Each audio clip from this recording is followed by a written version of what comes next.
Moseley di Korean drama berjudul Queen of Tears merupakan contoh sempurna seorang soft-spoken manipulator.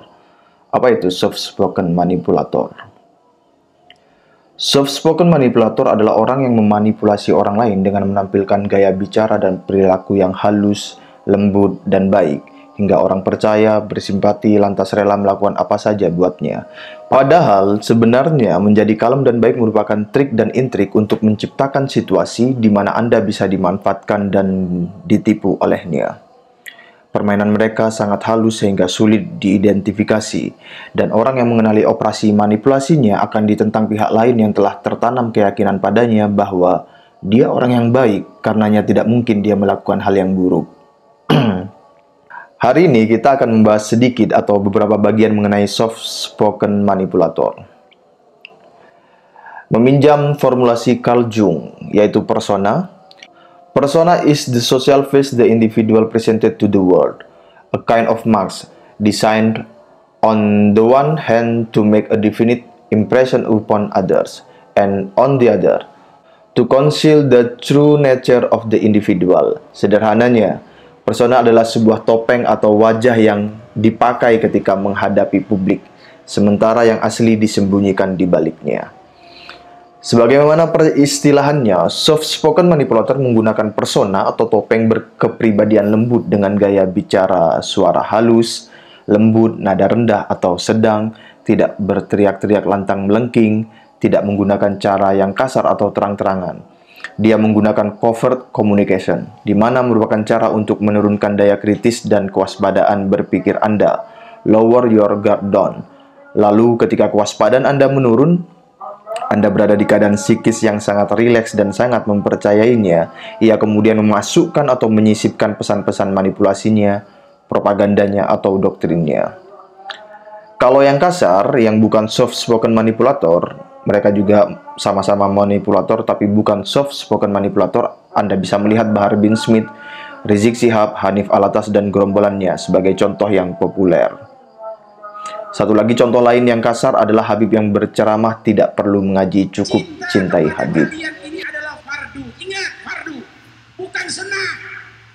Seorang Habib yang gila itu lebih utama daripada ulama amilin. Wajib, artinya kalau nggak dijalanin, maka dia keluar daripada ajaran Ahlus Sunnah wal Jamaah. Jadi nggak perlu baca tafsir Contoh soft-spoken manipulator adalah Habib yang mengatakan Indonesia milik Aulia Tarim. Berikut ini videonya, silakan Anda perhatikan bagaimana dia berbicara, nadanya, facial expression-nya, dan sintaksis kalimat-kalimatnya. Aulia yang kita kenal di Indonesia ini, mereka itu aulia dari Yaman, Hadramaut, terutama Tarim dan sekitarnya, Pulau Jawa, Indonesia ini dikatakan bintu Tarim. Ini punyanya Aulia Tarim.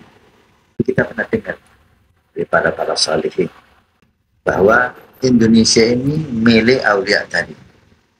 Begitu juga dengan Habib Jindan, Habib Muhammad Mutahar, serta Habib-Habib jembut lainnya. Jembut itu artinya jempolan lembutnya. Sebuah pujian. Satu hal yang butuh Anda sadari dan kita semua sadari bahwa Indonesia milik pribumi Nusantara, bukan milik orang Tarim, Yaman, dan keturunannya. Dan jangan lupakan satu lagi, the king of soft-spoken manipulator, Habib Lutfi bin Yahya.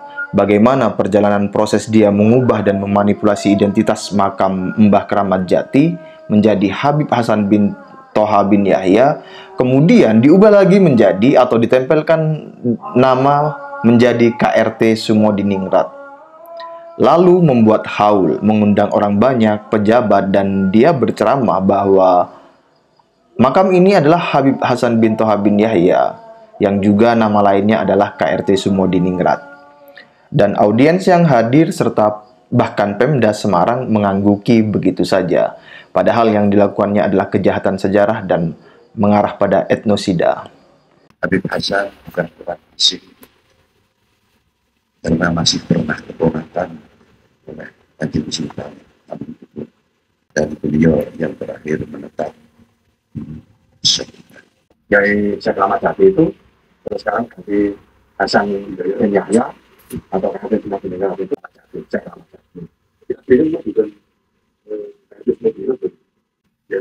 apa yang mau didengar yang di sini tidak jelas.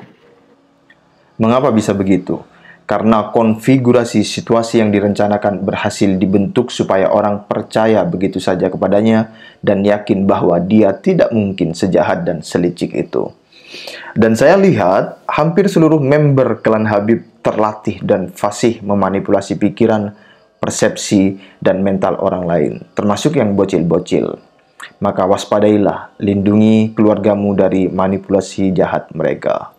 Terima kasih. Wassalamualaikum warahmatullahi wabarakatuh.